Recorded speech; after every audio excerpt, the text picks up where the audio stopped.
A paz, Senhor, igreja. Amém. Abra suas Bíblias aí em Josué. Josué, quando você abre, quero aqui agradecer já ao nosso pastor Ismael pela confiança, né? É difícil a gente emprestar o púlpito assim, né? Tem que ter confiança. E tenho certeza que Deus tem uma palavra aos nossos corações, irmãos. Amém? Josué capítulo 7, diz assim, versículo 2, Josué 7, versículo 2, diz assim: enviando, pois, Josué de Jericó alguns homens a Ai, que está junto a Bet-Aven, da banda do oriente de Betel, falou-lhes dizendo: subi e espiai a terra. Subiram, pois, aqueles homens e espiaram a Ai. E voltaram a Josué e disseram-lhe: não suba todo o povo, subam alguns 2.000 ou 3.000 homens a ferir a Ai. Não fatigues, não canse ali a todo o povo, porque poucos são os inimigos. Por favor, o irmão aí do telão, você pode colocar aí segundo 1 Samuel, capítulo 30. 1 Samuel, versículo 8.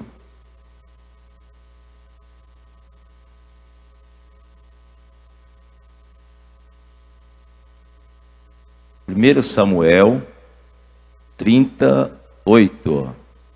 Então consultou Davi ao Senhor, dizendo: perseguirei eu a esta tropa, alcançá-la-ei?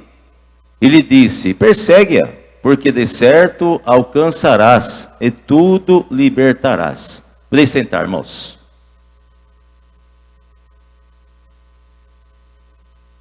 Igreja do Senhor. Antes da gente chegar nesse capítulo 7 de Josué, nós vamos perceber que Josué é o homem que sucedeu Moisés, né? Naquela grande jornada do povo pelo deserto. E aqui, Josué ele já tinha conquistado, dominado aquela primeira cidade, que por sinal era uma das mais fortes ali das regiões dos cananeus, a Jericó.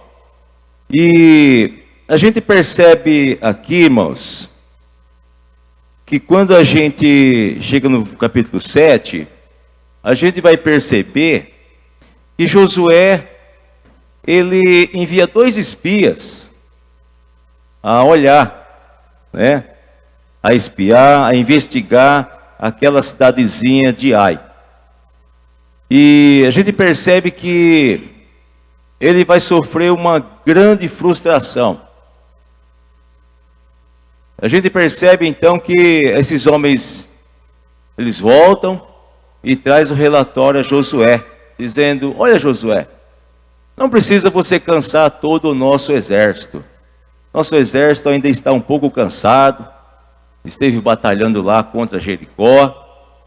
Vamos mandar aí só uns 2.000 ou uns 3.000 homens, né? Será o suficiente para nós conquistarmos a cidade de Ai.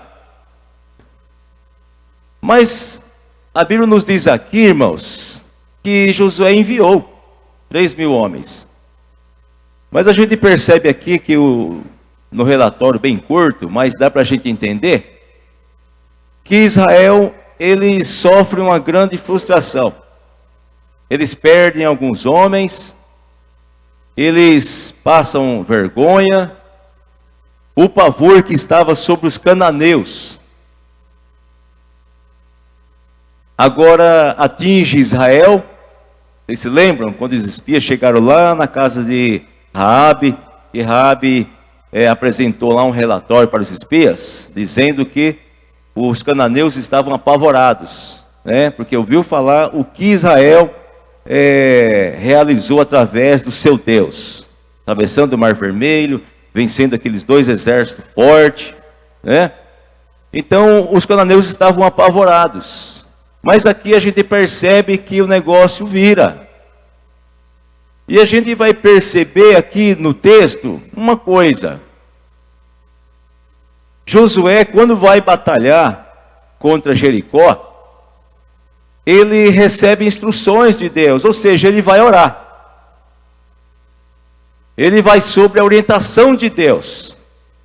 E a Jericó era um exército invencível, até visto pelos demais povos ali da região. Mas Josué, ele está sobre uma orientação de Deus. Ele consultou o Senhor, o anjo até visitou. Mas a gente vai perceber aqui que quando ele vai batalhar, se preparar para dominar aquela cidadezinha de Ai, a gente vai perceber que Josué, ele subestima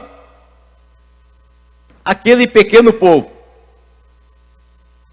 Ou seja, olha a diferença. Quando se luta com Deus e quando não se luta com Deus. Porque nós vemos no contexto, mais para frente a gente vai perceber que quando Josué, ele desabafa com o Senhor, ele vai chorar aos pés do Senhor, ele e os anciãos. E ele vai dizer para o Senhor, Senhor, se fosse para a gente passar um vexame desse, uma vergonha dessa, ter esses prejuízos, era melhor ter ficado lá antes do Jordão. Aqui a gente já consegue aplicar alguma coisa.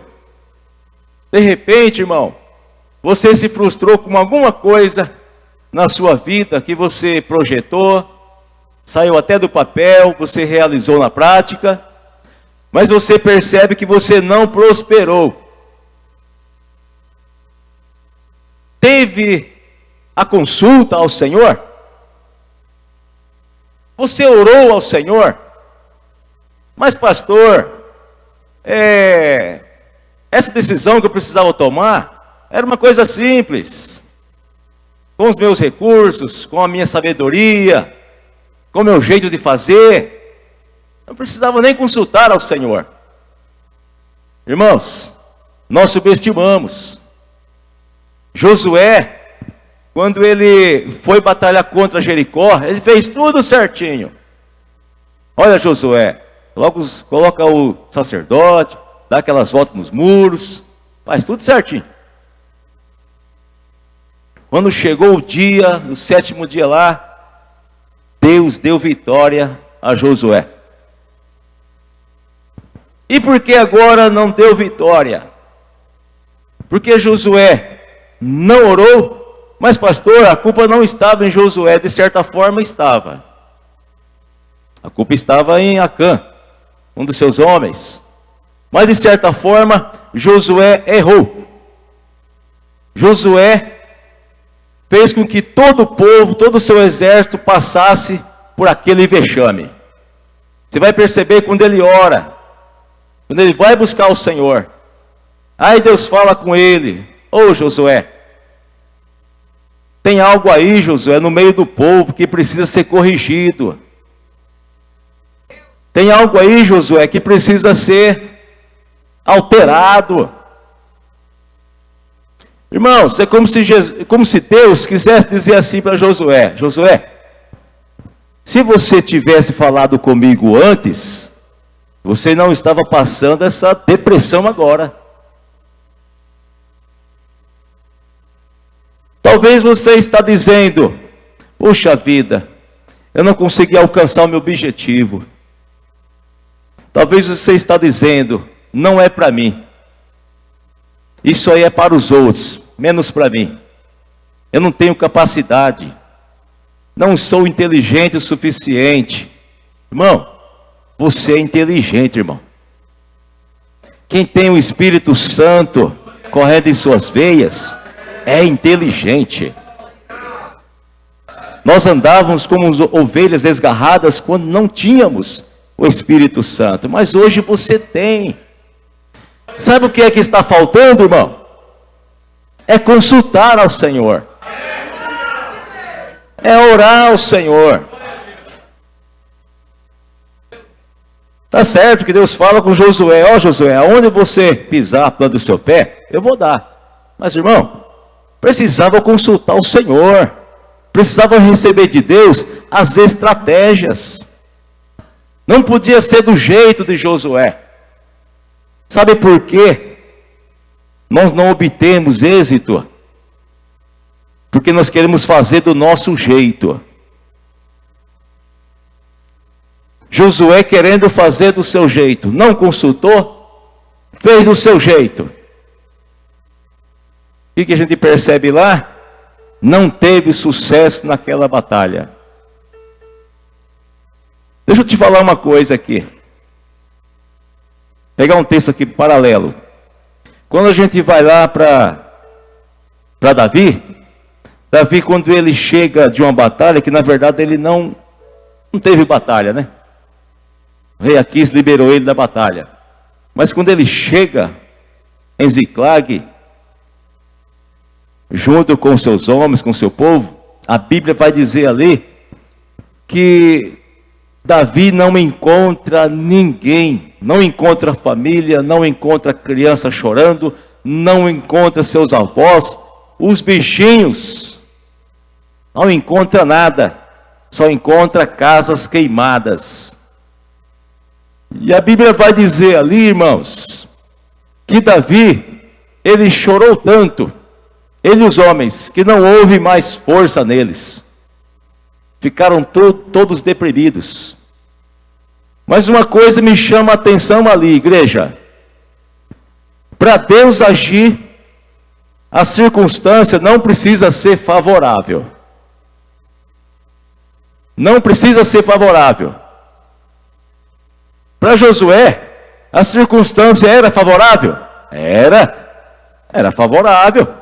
Aos olhos humanos, era favorável. Era só pegar os 3.000 homens e ir lá e dominar a cidadezinha. Quando a gente vai perceber lá em Ziclag, Davi ele não sabe o que fazer. E os seus homens ainda querendo apedrejá-lo. O que Davi vai fazer, irmãos? Na desesperança, a esperança se foi. Ele vai buscar ao Senhor, porque ele sabe que em Deus não há circunstância favorável. E a gente vai perceber então que Davi vai orar ao Senhor: Senhor, compensa eu ir atrás dessa tropa, desse grupo? Senhor, será que tem gente vivo ainda das nossas famílias? Até onde vale a pena, Senhor? O que eu devo fazer? Irmãos, a gente vai perceber que na desesperança, era uma circunstância sem esperança, irmão. Insolúvel. Mas a gente vai perceber que Deus fala com Davi: Davi, vai Davi, vai e você vai trazer tudo de volta. Eu vejo uma coisa interessante aqui, irmãos. Aquilo que Davi e seus homens perderam, Deus vai agir. Deus vai agir nas mesmas coisas que eles perderam. Deus vai trazer de volta aquilo que se foi. Não havia mais esperança. Será que tem alguém vivo? A Bíblia diz que ninguém tinha morrido. Davi não sabia para onde ir. A gente vai perceber, né? Não tinha como os reféns, as esposas, os maridos, mandar uma localização, né? Não tinha como. Mas o nosso Deus, irmão, Ele trabalha independente de circunstância favorável. O que Deus vai fazer ali? No meio do caminho, Deus vai preparar um GPS. Vocês lembram quem é o GPS que Deus preparou? De repente Davi segue em frente com a sua tropa, com seus homens. Quando de repente encontra um homem pelo caminho, uma amalequita, está morrendo, doente. Aí eles reanimam aquele homem, e ali Davi encontra um GPS. O homem leva Davi e seus homens até ao seu povo. E a gente vai perceber ali que Davi consegue com seus homens trazer todos de volta. O que eu quero dizer aqui, igreja? Não precisa de circunstância favorável. Nós estamos vivendo, irmão, nos dias que nós queremos receber. Quem é que não quer receber bênção? Quem é que não quer receber a vitória? Todos, você, eu. Mas igreja, oração. A oração ainda é a chave, irmão. A oração ainda é a chave. O que a gente vai perceber em Josué? Josué, ele está numa circunstância favorável. Ele age em conformidade com a sua visão, que ele acha. É um perigo isso, né, irmão? Deus deu uma grande vitória para ele em Jericó. Depois, quando ele se ausenta de Jericó, tudo se apazigua ali. Parece que Josué se enche um pouquinho de ego, né? Agora não precisa nem orar, não precisa nem consultar. E a gente vai perceber que Josué, ele tem prejuízos e são enormes. Mas olha, nem tudo está perdido, irmão. Só está perdido quando morre. Aí não tem mais jeito. A Bíblia vai dizer que Josué, ele faz lá uma correção, ele tira o que estava errado,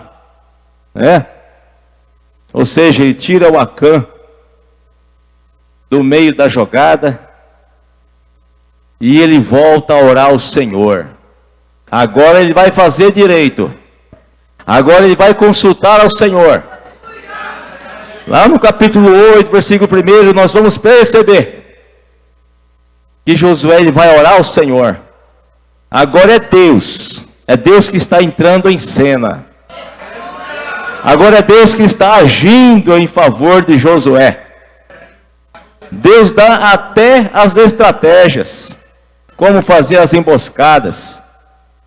E a Bíblia nos diz, irmão, que Josué, ele vai em frente com seu povo, com Israel. E ele traz o povo de volta. Igreja, deixa eu só abrir um parênteses aqui. Em Acã.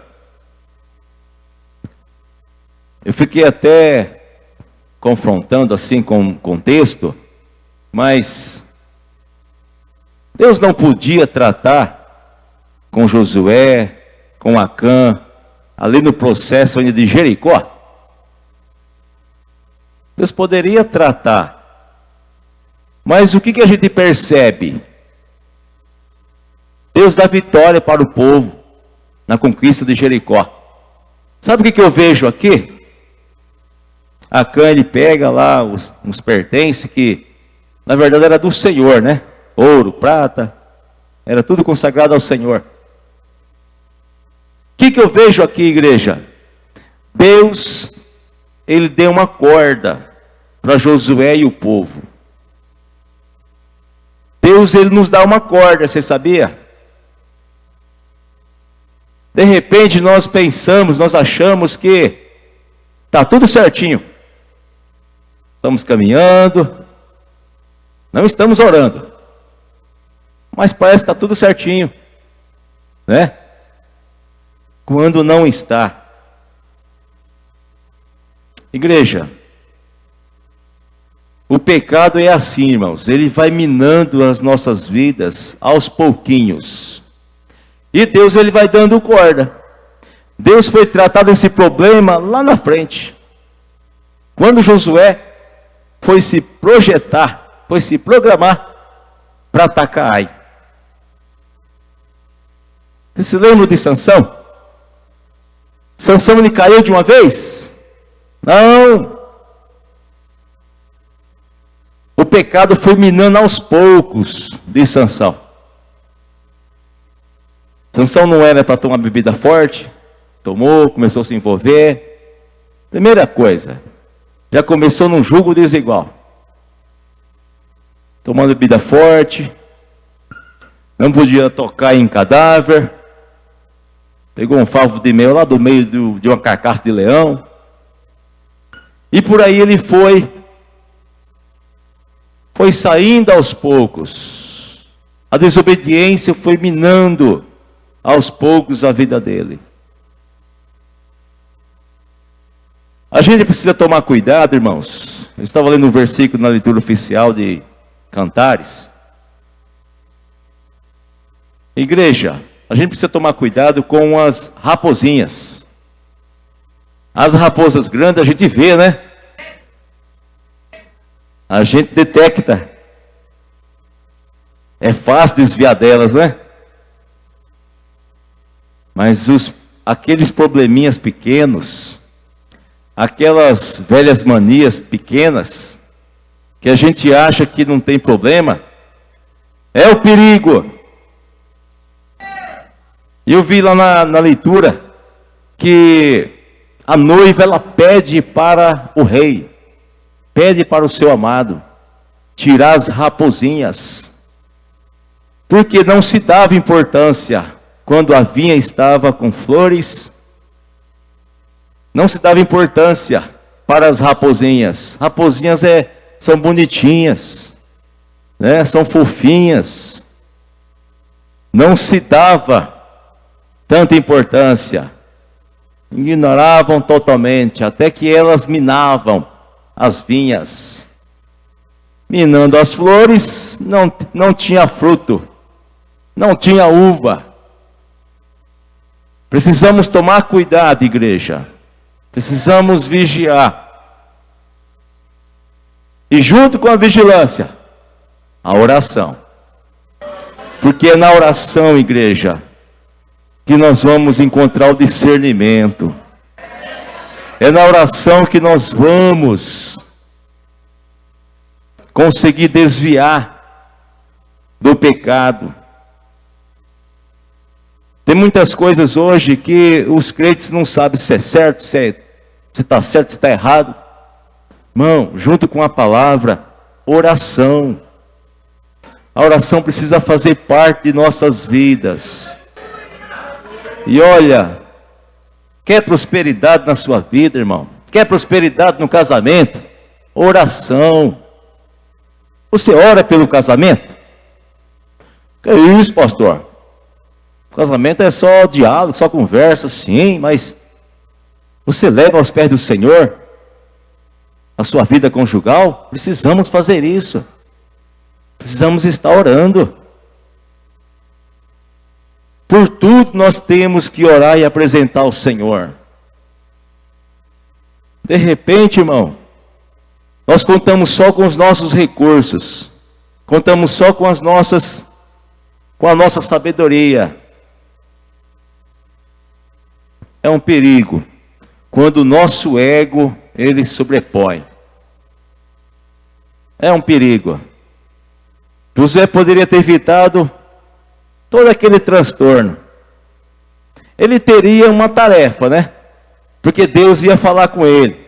Olha, Josué, eu vou dar Ai para você, mas tem um negócio errado aí. Você precisa corrigir esse negócio aí. Mas ele não teria perdido, irmão, 36 soldados. Os soldados não teria vindo todos machucados. Não teria passado vergonha, né? Igreja, em nome de Jesus, irmãos, não deixe de estar orando. Eu vejo tanta necessidade da gente orar lá na nossa congregação, que eu vou ter aqueles 10 minutos, pastor, dentro do culto. Tem oração antes do culto, Mas o povo não vem para orar. O povo deixa o tempo para confraternizar, que faz bem, né? Mas precisa chegar cedo. Culto de ensino, tem oração. Tem um grupinho bom lá, que ora com a gente. Mas a massa não ora. Então fizemos diferente, irmão. Entendendo que é importante estar orando. A igreja deixou de orar. A igreja está fazendo o que acha. A igreja está fazendo, irmão, o que eu penso, isso vai dar certo. É onde nós nos frustramos. E lembre-se, para Deus agir, irmão, não precisa a circunstância ser favorável. Está difícil a situação? Oração. Ora, que Deus ele vai preparar o GPS lá no meio do caminho. Ore ao Senhor, igreja, que Deus ele vai entrar conosco. Lembra do Josafá? Nem chegou a batalhar contra aqueles 3 exércitos. O que Josafá fez lá? Ele só fez o culto. Chamou todo Judá para clamar, não foi? Chamou todo Judá para clamar na hora do desespero. Depois de clamar, levantar aquele clamor, Deus levanta um profeta no meio. Deus fala com Josafá e o povo, que vai dar vitória. Josafá e o povo crê de tal maneira que Josafá levanta os levitas para louvar, para adorar o Senhor. E a vitória é certa. Eles nem precisaram ir para a batalha. Eles foram sim, lá no arraial do inimigo. Mas chegaram lá, perceberam, não tinha um em pé. Deus fez um reboliço, que o exército lá um matou o outro. Só precisa fazer o culto. Só precisa orar. Só precisamos adorar o Senhor, irmão. Expressar nossa gratidão ao Senhor. Aleluias. Vamos fazer uma oração neste momento? Com a permissão do pastor, ele pode ficar de pé? Nessa oração, igreja, irmão, pensa para que Deus, irmão, desperte você. Deus até acorda você de madrugada, irmão. Você sabe disso. Não estou dizendo aqui que Deus só ouve de madrugada. Qualquer momento, até no banheiro lá, tomando banho, se você está orando, Deus está ouvindo. Mas não perca essa atitude na sua vida, esse hábito. Tenha esse hábito. Porque hoje nós estamos vivendo, é o período, né? É a velocidade da luz. A gente levanta de manhã, a gente já quer tudo pronto. Quando a gente recebe muito fácil, a gente não valoriza. Você sabia? A gente não valoriza. A gente não consegue expressar gratidão. Mas quando você ora, quando você vê Deus agindo, a gratidão ela já vai brotando dentro de você. É onde nasce a adoração nossa ao Senhor. Aonde não há gratidão, não tem como adorar, né? Que jeito. Mas nesta noite, talvez você esperava outra palavra. Mas olha, a palavra de hoje é: voltemos a orar. Voltemos a consultar ao Senhor.